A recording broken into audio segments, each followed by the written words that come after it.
Hello दोस्तों, प्रतिमा GS academy पे आप सभी का स्वागत है। दोस्तों, करंट अफेयर शुरू करते हैं। तो आप लोग लाइक कर दीजिए, अपने दोस्तों को शेयर कर दीजिए और जिन दोस्तों ने अभी तक हमारे चैनल को सब्सक्राइब नहीं किया है वो सब्सक्राइब कर लें। शुरू करते हैं। पहला पॉइंट है राष्ट्रीय आयुर्वेदिक दिवस। देखिए, भारत सरकार ने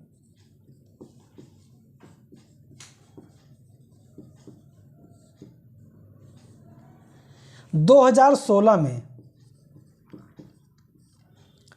आयुर्वेद को बढ़ावा देने के लिए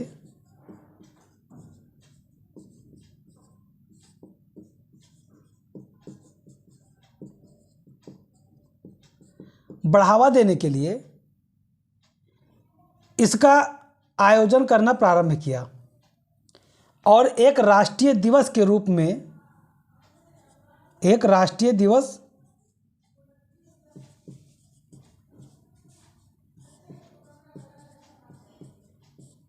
मनाया जाना प्रारंभ किया और जो समय रखा गया वह 23 अक्टूबर का रखा गया।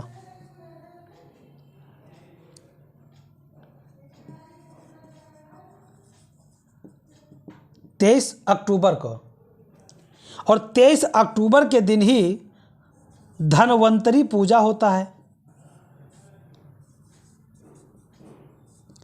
अब धन्वंतरी कौन है? गुप्त काल में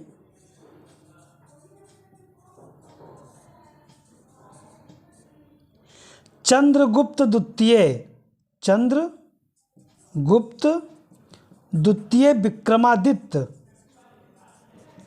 विक्रमादित्य के शासन काल में धन्वंतरी नामक एक चिकित्सक रहते थे। ये आयुर्वेद के ज्ञाता थे और इन्हीं के सम्मान में धन्वंतरी हाउस बना हुआ है, लखनऊ में भी बना हुआ है। तो धन्वंतरी पूजा होता है और धन्वंतरी पूजा 23 अक्टूबर को राष्ट्रीय आयुर्वेद दिवस मनाए जाने का निर्णय भारत सरकार के द्वारा लिया गया और तभी से लगातार प्रतिवर्ष राष्ट्रीय आयुर्वेद दिवस मनाया जाता है। और इस साल 2022 में भी 23 अक्टूबर को राष्ट्रीय आयुर्वेद दिवस मनाया गया। 2022 की जो थीम रखी गई है वह है हर दिन हर घर आयुर्वेद।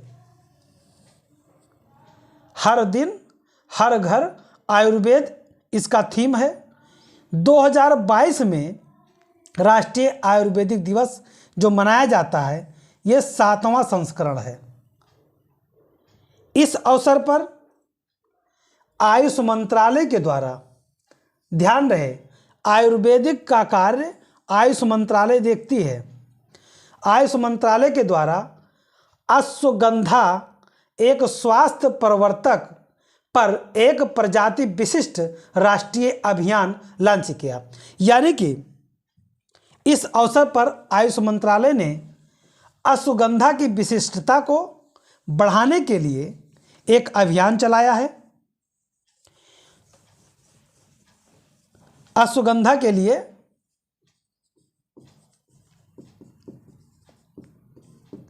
एक अभियान चलाया है, उसका नाम है एक स्वास्थ्य प्रवर्तक पर एक प्रजाति विशिष्ट राष्ट्रीय अभियान।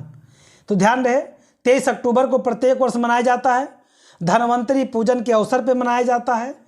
2022 में 7वां संस्करण है और इस अवसर पर आयुष मंत्रालय ने अश्वगंधा पर विशिष्ट जो है एक राष्ट्रीय अभियान चलाया है। इसकी थीम हर दिन हर घर आयुर्वेद है। अगला पॉइंट है ऋषि सुनक ब्रिटेन के प्रधानमंत्री बने हैं। ब्रिटेन में तो प्रधानमंत्री बनते रहते हैं, लेकिन तो ऋषि सुनक इतने इंपॉर्टेंट क्यों हैं? 1600 ईस्वी में ईस्ट इंडिया कंपनी का स्थापना होता है और 1608 में भारत में अपना पहला कारखाना ईस्ट इंडिया कंपनी के द्वारा खोला जाता है। 1757 में प्लासी और 1764 को बक्सर का युद्ध होता है और भारत अंग्रेजों का गुलाम हो जाता है। 190 साल तक हमको गुलाम बना के रखते हैं, गुलाम बनाकर रखते हैं और क्या कहते हैं कि भारतीय असभ्य हैं, भारतीय बर्बर हैं, भारतीय शिक्षाहीन हैं, ये सपेरों का देश है, यहाँ के लोगों में बुद्धि नहीं है। और ऐसे बातों को करके हिंदू मुस्लिम को बांट करके 190 साल तक राज करते थे। भारतीयों को ब्लैक कहते थे, हे दृष्टि से देखते थे।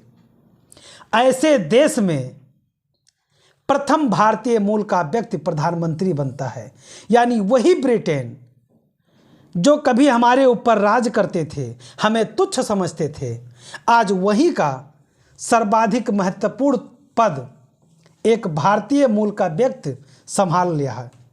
यानी कह सकते हैं कि वही व्यक्ति ऋषि सुनक, इन्होंने भारतीयों के उस दर्द में ऐसा मरहम लगाया है कि हर भारतीय को गर्व महसूस होगा कि जिन्होंने हम पे राज किया उस पर एक भारतीय अब राज करेगा, जो कि शुरू हो गया। तो ऋषि सुनक के जो पिता थे, दादा, ऋषि सुनक के दादा थे, ये ब्रिटिश पंजाब में इनका जन्म हुआ था। इनके दादा को अफ्रीका ले जाया गया था अंग्रेजों के द्वारा और अफ्रीका में इनके एक पुत्र हुआ, यानी कि ऋषि सुनक के जो पिता, ऋषि सुनक के पिता और माता, इन दोनों का जन्म हुआ अफ्रीका में और अफ्रीका से इनके पिता चले गए ब्रिटेन और ब्रिटेन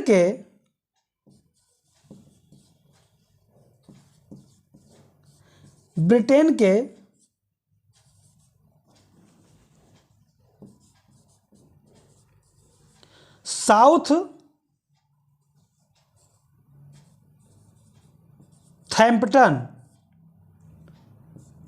साउथहैम्पटन में 15 मई 1980 को ऋषि सुनक का जन्म हुआ।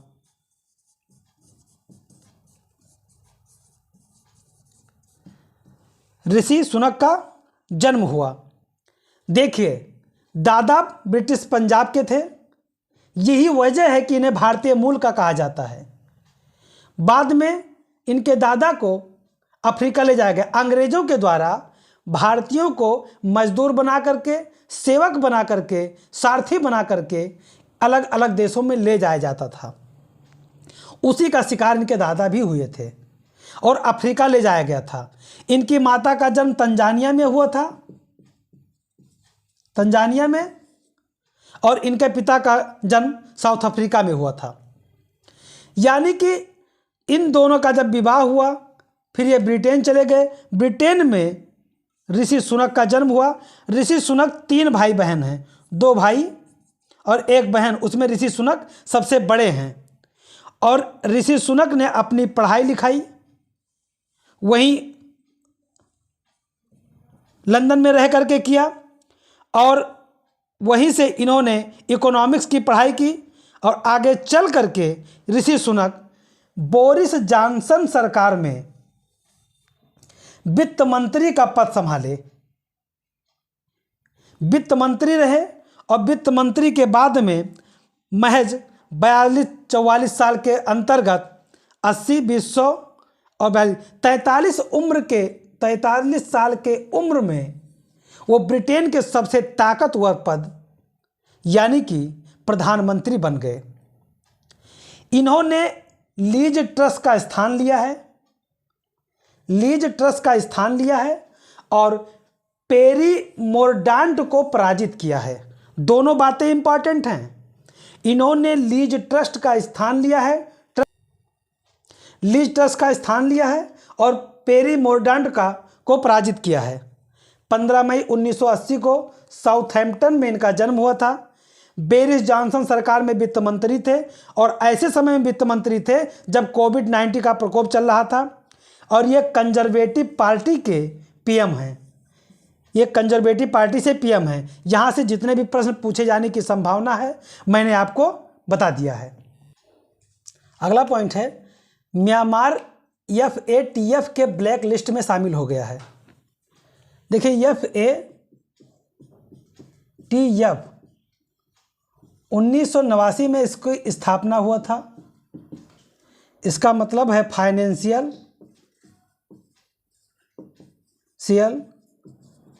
एक्शन टास्क फोर्स, यानी फाइनेंशियल एक्शन टास्क फोर्स जो है इसकी स्थापना 1989 में किया गया था और इसके अंतर्गत 2 लिस्ट होता है। एक होता है ग्रे लिस्ट, एक होता है ब्लैक लिस्ट। ब्लैक लिस्ट बहुत खतरनाक होता है और ग्रे लिस्ट भी खतरनाक होता है, लेकिन इससे थोड़ा सा कम होता है।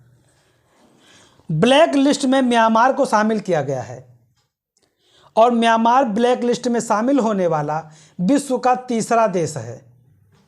इसके पहले उत्तर कोरिया और ईरान ब्लैक लिस्ट में शामिल हैं। ब्लैक लिस्ट में शामिल किया जाता है, उसका कारण होता है मनी लॉन्ड्रिंग को प्रोत्साहन देना, आतंकवादी गतिविधियों को प्रोत्साहित करना, प्रसार वित्त पोषण में रणनीतिक कमियों के चलते फाइनेंशियल एक्शन टास्क फोर्स में शामिल किया जाता है। अभी हाल ही में 2018 से पाकिस्तान को ग्रे लिस्ट में शामिल किया गया था,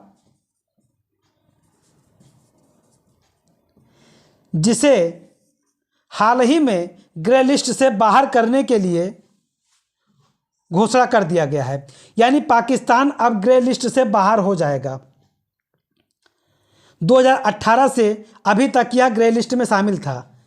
ग्रे लिस्ट में शामिल होने के बाद कोई भी वैदेशिक संस्थाएं इन्हें ऋण नहीं दे सकती हैं, इन्हें विकसित होने के लिए अलग प्रकार के अनुदान नहीं दे सकती हैं।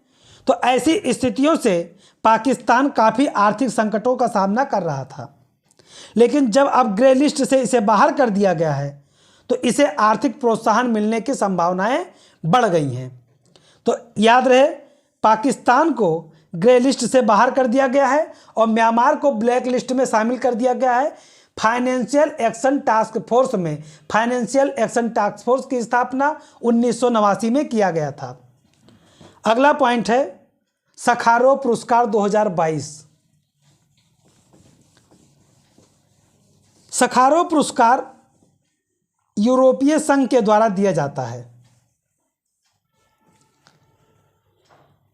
Sakharov prize for freedom of thought, Sakharov prize for freedom of thought इसका पूरा नाम है और विचार की स्वतंत्रता के लिए यूक्रेन के नागरिकों को दिया गया है 2022 का।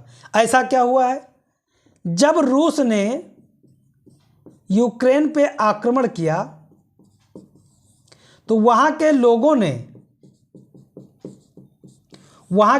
ने लोकतंत्र के रूप में अपने विचार बरकरार रखे, किसी भी रूप में हिचकिचाहट नहीं हुआ। और इसी को ध्यान में रख करके यूरोपीय संघ ने यह 2022 का सखारोव पुरस्कार यूक्रेन के नागरिकों को दिया गया है। 14 दिसंबर को स्ट्रासबर्ग में यह पुरस्कार दिया जाएगा। यूरोपीय संघ के द्वारा 50,000 यूरो इस पुरस्कार के राशि के रूप में दिया जाता है। इसके पहले 2021 में सखारोव पुरस्कार जो है रूस के विपक्षी पार्टी के नेता को दिया गया था। रूस के विपक्षी पार्टी के नेता को दिया गया था। तो दोस्तों, मैं अपने क्लास को यहीं पे समाप्त करता हूं। धन्यवाद। जय हिंद, जय भारत।